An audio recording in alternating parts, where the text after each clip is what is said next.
नमस्कार, PP news line के prime time में आप सबका स्वागत। मैं हूं रजनी अनुभव। आइए सबसे पहले नजर डालते हैं अब तक की प्रमुख सुर्खियों पर। अग्निपथ योजना के तहत अब युवाओं को सेना नौसेना में प्रदान किए जाएंगे अवसर। जम्मू कश्मीर में विधानसभा चुनाव को लेकर मतदाता सूचियों की समीक्षा की प्रक्रिया हुई शुरू। एनआईए में टेरर फंडिंग मामले में घाटी के विभिन्न स्थानों पर की गई छापेमारी। और डॉक्टर फारूक अब्दुल्ला ने लोगों को एकजुट होने की अपील। क्रॉस एलओसी ट्रेड के जरिए टेरर फंडिंग मामले में राष्ट्रीय जांच एजेंसी ने लगातार दूसरे दिन गुरुवार को भी घाटी के विभिन्न स्थानों पर छापेमारी की। सूत्रों ने बताया कि एनआईए ने बारामूला के सांगरी कॉलोनी समेत विभिन्न स्थानों पर छापेमारी की। श्रीनगर मुजफ्फराबाद ट्रेड के व्यापारियों से संबंधित ठिकानों पर लगातार दूसरे दिन छापेमारी हुई। इस तरह का कारोबार 2008 में बारामूला जिले के उड़ी के सलामाबाद तथा पुंछ जिले के चक्का बाग में स्थित 2 व्यापार सुविधा केंद्रों टीएफसी के माध्यम से शुरू किया गया था। एनआईए ने 16 दिसंबर 2016 को मामला दर्ज कर जांच शुरू कर दी।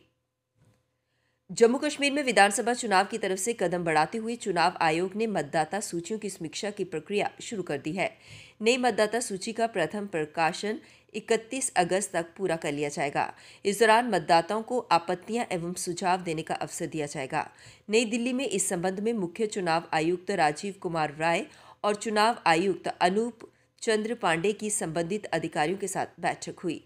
ऐसे में जम्मू कश्मीर में विधानसभा चुनाव इसी वर्ष अक्टूबर-नवंबर में कराने की संभावना तीव्र हो गई है। राज्य के लिए गठित परिसीमन आयोग 5 मई को अपनी रिपोर्ट सौंप चुका है। परिसीमन के बाद अब विधानसभा क्षेत्रों की सीमाओं का पुनर्निर्धारण और मतदाता सूचियों का प्रकाशन किया जाना है। उसके बाद ही प्रदेश में विधानसभा चुनाव करवाए जा सकते हैं। उपराज्यपाल के प्रमुख सचिव और श्री अमरनाथ जी श्राइन बोर्ड के प्रमुख कार्यकारी अधिकारी नीतीश्वर कुमार ने बाबा अमरनाथ यात्रा के शिविर निदेशकों को निर्देश दिए हैं कि वे विभिन्न विभागों के अधिकारियों के साथ बेहतर तालमेल बनाए रखने और यात्रा सुचारू होने से पहले सभी सुविधाओं को सुनिश्चित करने के लिए अपने शिविरों में नियमित रूप से व्यवस्था की समीक्षा करें। प्रमुख सचिव ने कश्मीर के डिविजनल कमिश्नर पांडुरंग पोले, स्वास्थ्य पर्यटन विभाग के अधिकारियों के साथ नुनवान आधार शिविर का निरीक्षण किया। उन्होंने टेंट लगाने, सुरक्षा तैनाती, स्वच्छता सुविधाओं, बिजली और पानी की सप्लाई के प्रबंधों का जायजा लिया। उन्होंने सरबल में जांच द्वार में व्यवस्था का भी निरीक्षण किया। देने के लिए भी आए तो आधार जरूर रखें, क्योंकि सबसे आसानी से आपके साथ रहने वाला वो बायोमेट्रिक सिस्टम है। उसके अलावा कोई और अगर आपके पास दूसरा बायोमेट्रिक सिस्टम है तो वो भी ला सकता है, बट आधार लाने से आपको सुविधा बहुत जगह होगी। बिकॉज सुरक्षा के दृष्टिकोण से हम हर जगह ये कोशिश करेंगे चेक करने की कि जो व्यक्ति चल रहा है हमारे कैंप में, जो व्यक्ति हमारे यात्रा में कॉन्वॉय में आ रहा है, वो वही व्यक्ति है जिसने उस नाम से रजिस्ट्रेशन कराया है। इस यात्रा में जो टेंट सिटी हम क्रिएट कर रहे हैं, तो उस टेंट सिटी में जो बेड है, जो पिलो है, जो बेडशीट है, ये सब स्थानीय लोग ही सप्लाई करेंगे। ये हमारा निर्देश है और ये ज़रूरी इसलिए है कि ये चीज़ें यहाँ आसानी से उपलब्ध हो सकती हैं। स्थानीय लोग इसको बड़े तन मन धन से आराम से। गर्मी की छुट्टियां होने के चलते जून महीने के पहले 2 सप्ताह में मां वैष्णो देवी के दरबार में हाजिरी लगाने वालों की संख्या में उछाल आया है। वर्तमान में लगभग हर दिन 40,000 के करीब भक्तजन जयकारे लगाते हुए भवन की ओर प्रस्थान कर रहे हैं। पंजीकरण कक्ष के अनुसार मंगलवार को 38,707 के करीब श्रद्धालुओं ने माता वैष्णो देवी के प्राकृतिक पिंडियों के समक्ष नमन किया। वहीं बुधवार को शाम 7 बजे तक 30,000 के करीब भक्त पंजीकरण करवाकर भवन की ओर प्रस्थान कर चुके थे। अभी कक्ष बंद होने के समय बाकी था। इस बीच यात्रियों के लिए बड़ी परेशानी ये हो गई कि पंजीकरण करवाने के लिए हर किसी को लाइन में लगना पड़ता है। दक्षिण कश्मीर के अनंतनाग जिला के बिजबेहाड़ा इलाके में बुधवार देर शाम को आतंकियों ने पातशाही बाग इलाके में पुलिस के दल पर ग्रेनेड से हमला कर दिया। इस हमले में पुलिस का एक जवान घायल हो गया। जानकारी के अनुसार दक्षिण कश्मीर के अनंतनाग जिले के बिजबेहाड़ा इलाके में पुलिस के जवान पातशाही बाग में इलाके में गश्त कर रहे थे कि अचानक बुधवार शाम को आतंकियों ने ग्रेनेड से हमला कर दिया। इस हमले के उपरांत आतंकी वहां से भाग निकलने में कामयाब रहे। इस ग्रेनेड हमले में पुलिस का एक जवान घायल हो गया। उसे तुरंत नजदीकी अस्पताल में इलाज के लिए भर्ती कराया गया, जहां उसका उपचार जारी है। इस हमले के तुरंत बाद स्थानीय पुलिस ने सेना और सीआरपीएफ के साथ आतंकियों की धरपकड़ के लिए तलाशी अभियान छेड़ दिया है। नेशनल कॉन्फ्रेंस के अध्यक्ष और पूर्व मुख्यमंत्री डॉक्टर फारूक अब्दुल्ला ने लोगों से एकजुट होकर जम्मू कश्मीर की समक्ष चुनौतियों का मुकाबला करने की अपील की है।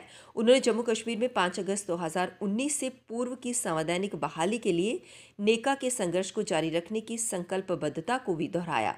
श्रीनगर के डाउनटाउन इलाके में नेशनल कॉन्फ्रेंस के कार्यकर्ताओं की एक बैठक को संबोधित करते हुए डॉक्टर फारूक अब्दुल्ला ने कहा कि जब तक जम्मू कश्मीर में सभी वर्गों के लोग आपस में एकजुट नहीं होंगे, कुछ हासिल नहीं होगा। हमें खुद को हिंदू, मुस्लिम, शिया, सुन्नी, बरेली, देवबंदी, कश्मीरी, डोगरा के दायरे से बाहर निकल कर देखना चाहिए। हमें दूसरों को अपने बराबर मानना चाहिए और मिलकर आगे बढ़ना होगा। तभी हम जम्मू कश्मीर के विशेष दर्जे, अपनी पहचान को वापस प्राप्त कर पाएंगे, अन्यथा नहीं। जम्मू कश्मीर पुलिस के महानिदेशक दिलबाग सिंह ने श्री अमरनाथ यात्रा की पवित्र गुफा की वार्षिक तीर्थयात्रा 2022 को पूरी तरह सुरक्षित बनाने के लिए अत्याधुनिक तकनीक और सुरक्षा उपकरणों के इस्तेमाल पर जोर दिया। उन्होंने कहा कि यात्रा मार्ग के सुरक्षा कवच को मजबूत बनाने के लिए सीसीटीवी कैमरे, ड्रोन व अन्य उपकरणों का समुचित इस्तेमाल जरूरी है। श्रद्धालुओं के शिविरों, वाहनों की पार्किंग और आधार शिविरों की सुरक्षा पर विशेष ध्यान देते हुए किसी भी आपात स्थिति में श्रद्धालुओं की मदद के लिए QRT दस्तों को भी चिन्हित स्थानों पर तैनात किया जाए।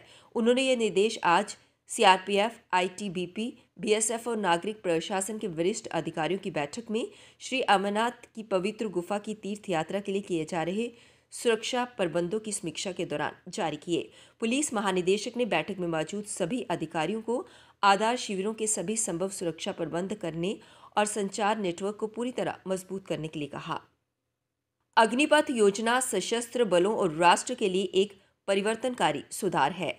अग्निवीर सशस्त्र बलों और समाज के बीच एक सेतु का काम करेंगे। इसका उद्देश्य युवाओं को अवसर प्रदान करने के साथ सेना के मानव संसाधन प्रबंधन में परिवर्तन लाना है। ये बात बुधवार को उत्तरी सेना प्रमुख लेफ्टिनेंट जनरल उपेंद्र द्विवेदी ने एक प्रेस वार्ता के दौरान कही। 4 साल पूरे होने पर अग्निवीर समाज में अनुशासित, गतिशील, प्रेरित और कुशल कार्यबल के रूप में कॉरपोरेट उद्योग, CRPF और DPSU सहित अन्य क्षेत्रों में करियर बना सकेंगे। योजना का उद्देश्य कुछ तकनीकी ट्रेंडों के लिए आवश्यक कौशल के साथ ITI डिप्लोमा धारकों में योग्य उम्मीदवारों का नामांकन कर कौशल भारत पहल का उपयोग भी है। अग्निवीर के पास एक अनूठा बायोडाटा होगा जो सामान्य रूप से समाज व संगठन के लिए एक संपत्ति होगी। काम भी करेगा और सीखेगा भी। जैसे आप देखें कॉर्पोरेट वर्ल्ड और बाकी जगह भी यही होता है। जो स्किलिंग होती है वो 2 पार्ट्स में होती है। हम सैनिकों के लिए युवा और मजबूत समूह पर भरोसा कर रहे हैं जिसका नेतृत्व विशेष रूप से चयनित सर्वश्रेष्ठ लीडर्स द्वारा किया जाएगा। We believe in the strong team with the best of leaders who will be leading them and the best of results we assure you with the trained and technologically qualified manpower which you would be having. Our organizational ethos, संगठनात्मक लोकाचार और संस्कृति जिसको culture बोलते हैं, अग्निवीरों के लिए सैन्य values और रेजिमेंटल स्पिरिट का इम्बाइब करने के लिए और एक बड़ा मोटिवेशन बनेगा। ये देश सेवा के अलावा सेना के नाम, नमक और निशान का जो हमारा वजूद है उसको और मजबूत करेगा। अग्निवीर सशस्त्र बलों की डाइवर्सिटी यानी विविधताओं को बढ़ाएगा और पूरी तरह से इंटीग्रेट होकर इंडियन आर्मी में घुल मिल जाएंगे। ये हमारी यूनिटों, हेडक्वार्टर्स में और अदर एस्टैब्लिशमेंट्स हैं, ऑपरेशनल यूनिट्स हैं, नॉन ऑप लोकेशंस हैं और आर्म्स एंड सर्विसेज सब में वो शामिल होंगे। 4 साल बाद जो ये 100% लोग हैं इनको वापस घर भेजा जाएगा। इनका टर्म्स ऑफ कंडीशंस खत्म हो जाएगा, रिलीज कर दिया जाएगा। उसके बाद एक सेंट्रल ऑटोमेशन सिस्टम में जिसमें कि सिलेक्शन प्रोसेस ऑलरेडी फेड है, जो रेगुलर सिलेक्शन होता रहेगा, उनकी मेरिट बनती रहेगी। उसके बाद पहले 25% को, फिर 25% को कॉल लेटर दिया जाएगा। उसके अलावा कुछ रिजर्व को भी रिजर्व वार्निंग दी जाएगी। तो 1 महीने के अंदर जो लोग आ जाएंगे उनकी रिपोर्टिंग मानी जाएगी और उनको रेगुलर सोल्जर की टर्म्स एंड कंडीशंस में एनरोल कर लिया जाएगा। जो कोई नहीं आ पाए किसी कारणवश से, किसी फैमिली प्रॉब्लम है या जो नहीं आना चाहते हैं, तो उसमें रिजर्व्स को बुलाया जाएगा और रिजर्व्स को फिर शामिल किया जाएगा। केंद्रीय रक्षा मंत्री राजनाथ सिंह गुरुवार को श्रीनगर एयरपोर्ट पहुंचे। वे जम्मू कश्मीर के 2 दिवसीय दौरे पर आए हैं। पहले दिन 16 जून को वे कश्मीर के अग्रिम इलाकों में जाकर LOC पर सुरक्षा तैयारियों का जायजा लेंगे। साथ ही घाटी में सुरक्षा हालात की समग्र समीक्षा करेंगे। सूत्रों के अनुसार रक्षा मंत्री बारामूला और कुपवाड़ा सेक्टर के अग्रिम इलाकों का दौरा करेंगे। इसके बाद शीर्ष सुरक्षा अधिकारियों के साथ सुरक्षा समीक्षा बैठक करेंगे और फिर उनकी जम्मू कश्मीर उपराज्यपाल मनोज सिन्हा के साथ बैठक होगी। रक्षा मंत्री राजनाथ सिंह 2 दिवसीय दौरे पर जम्मू पहुंचे हैं। पहले दिन वह LOC का दौरा कर सुरक्षा व्यवस्था का जायजा लेंगे। इसके बाद वह महाराजा गुलाब सिंह के 200वें राज्याभिषेक समारोह में शामिल होंगे। अब वक्त हो चला एक ब्रेक का, मिलते हैं ब्रेक के बाद। मजबूती की पहचान ACC cement, Messrs Bishandas Jaswal and sons, authorised stockist, ACC cement, 45 transport Nagar, Jammu. रंगीन खबरों की परत दर परत होता है तबसरा, बयां करता है खबर के पीछे की कहानी। तीर पंचाल से सब कुछ दिखता है।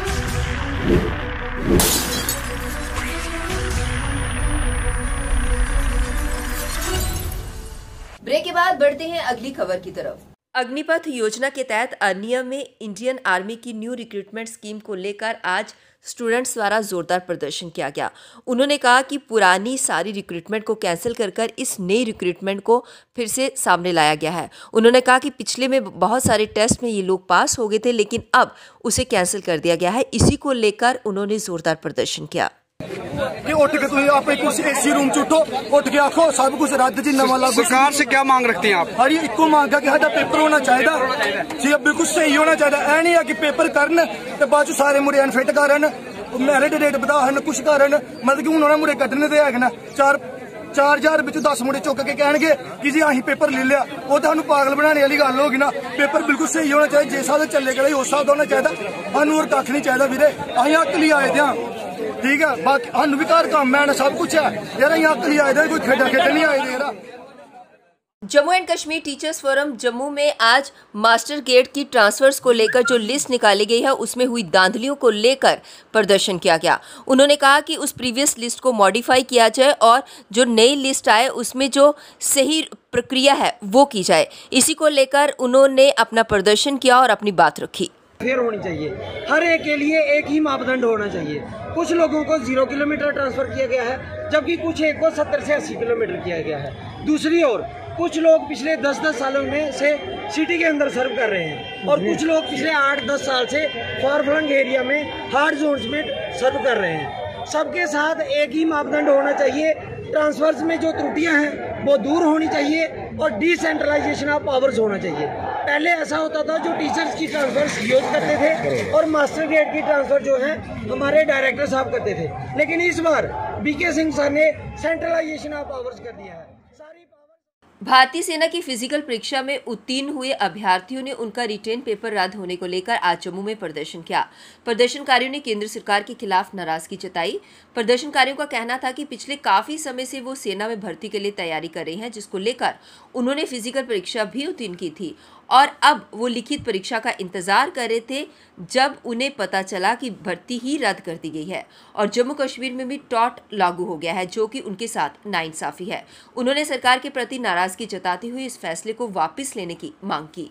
उसमें आपको डाल दिया जाएगा, पर मैं ये बोलना चाहता हूँ यहाँ पे जो 80 to 90% बच्चे ऐसे हैं जिनकी एज लिमिट क्रॉस हो गई है, जो उस क्राइटेरिया में फिट नहीं बैठते, तो वो जो 80-90% बच्चे हैं वो क्या करेंगे? क्या उनका रोजगार नहीं है? क्या वो इस देश का हिस्सा नहीं है? क्या उनका अधिकार नहीं है कि वो भी नौकरी करके अपने लिए पैसा कमा सके? क्या उनकी मेहनत नहीं है? इसलिए सरकार को, एडमिनिस्ट्रेशन को कोई ऐसा प्लान, कोई ऐसी पॉलिसी बनानी चाहिए और सबसे पहले जल्द से जल्द उनका पोस्टपोन किया हुआ पेपर है वो सबसे पहले प्रायोरिटी बना के इनका पेपर। 4th क्लास की लिस्ट को लेकर आज JK SSP के खिलाफ प्रदर्शन किया गया।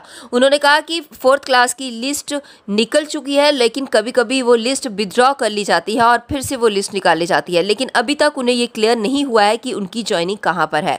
इसी को लेकर उन्होंने कहा कि उन्होंने LG जी से भी बात करी थी, उपराज्यपाल मनोज सिन्हा से भी इस मुद्दे पर बात की थी, लेकिन उन्होंने उन्हें आश्वासन दिया था कि 31 मार्च तक सब क्लियर हो जाएगा। लेकिन अब 31 मार्च को हुए 2-3 महीने ऊपर हो गए, लेकिन अभी तक इस बारे में कुछ भी स्पष्टीकरण नहीं मिला है। इसी को लेकर उन्होंने अपनी बात रखी। स्टूडेंट्स जब JKSSB के पास जाते हैं, उनसे पूछते हैं कि हमें बताया जाए कि हमारी लिस्ट कब तक आएगी, अब कहाँ क्या काम चल रहा है, तो बड़े ही फ़नी अंदाज में वो आंसर दे देते हैं, आप जाओ, आपकी तो जॉइनिंग पड़ चुकी है, अगर आपका नाम आ गया पिकनिक शिकनिक करो, घूमो फिरो, एंजॉय करो, आपका नाम आपकी लिस्ट आने वाली है, बस 5 दिन 6 दिन के अंदर लिस्ट आ जाएगी। तो ये 5 दिन 6 दिन करते करते आज 3 महीने हो चुके हैं। JKSSB ने प्रोविजनल सिलेक्शन लिस्ट निकाली थी। जब प्रोविजनल सिलेक्शन लिस्ट निकालने के बाद 3 दिन के बाद इन्होंने उस लिस्ट को वापस विड्रा कर दिया, ये कहकर कि हमारे कुछ टेक्निकल एरर चल रहे हैं। पीपी न्यूज लाइन के प्राइम टाइम के आज के इस अंक में बस इतना ही। मुझे और मेरी पूरी टीम को दीजिए इजाजत और आप देखते रहिए पीपी न्यूज लाइन। नमस्कार। जम्मू में आई टेस्टिंग की साइंटिफिक और मॉडर्न टेक्नोलॉजी के लिए हमेशा याद रखें जेम ऑप्टिशियंस, जहां पर रखा जाता है आपकी हर जरूरत का ख्याल। Gem opticians with the facility of eye exercise, A scan, biometry, pachymetry और ऑटोमेटेड फील्ड एनालाइजर। और हाँ, हमारे यहाँ बढ़िया क्वालिटी के ब्रांडेड स्पेक्टिकल्स, सनग्लासेस और कॉन्टेक्ट लेंसेज मिलते हैं। आपका भरोसेमंद एक ही नाम, Gem opticians, Gandhinagar. Gem opticians, Nai Basti. Gem opticians, Amphalla. Gem opticians, Trikuta नगर।